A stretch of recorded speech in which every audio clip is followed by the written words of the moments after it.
Shalom from Yerushalayim, and welcome to a Mayanot moment. In this week's Parsha, Parshat Tazria, we read the laws of ritual purity of people, Torah Adam.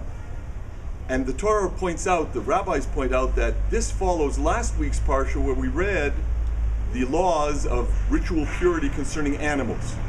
This order of first animals and then people actually mirrors the order of creation. That in the 6 days of creation, the Torah recounts first the story of the creation of animals, and then the story of the creation of man. But concerning that order itself, there's an interesting argument. One position says that man is created last because he's the peak of creation. Humanity enters into a world that's totally prepared for our benefit and our pleasure. Another position says that human beings are created last to remind us that we come after the worms, that in a certain sense, we're even less than a mosquito. So is man the peak of creation? Are we the crown? Or are we the bottom rung of the ladder? And of course, in a certain sense, both are true.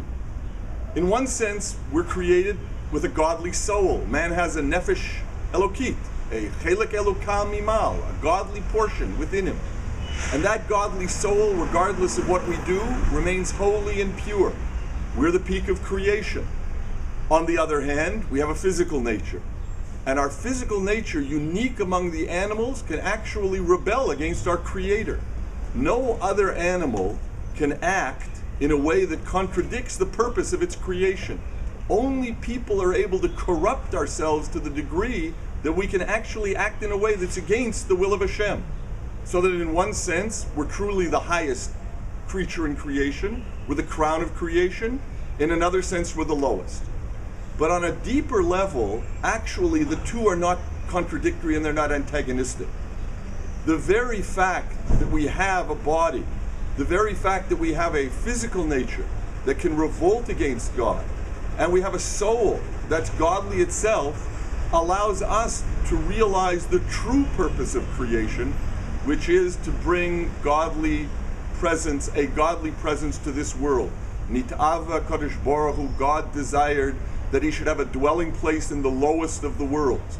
Because our neshama is so holy, and our body has the potential to be so low, we alone, amongst all creatures in the world, can fulfill that ultimate purpose of creation, that God should have a dwelling place in the lower world.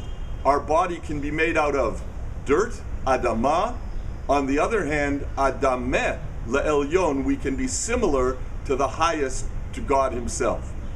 With God's help, we should all succeed in fulfilling our true purpose in creation, to bring godliness into this world, sanctify the world, and we should all enjoy a wonderful Shabbat. Shabbat Shalom.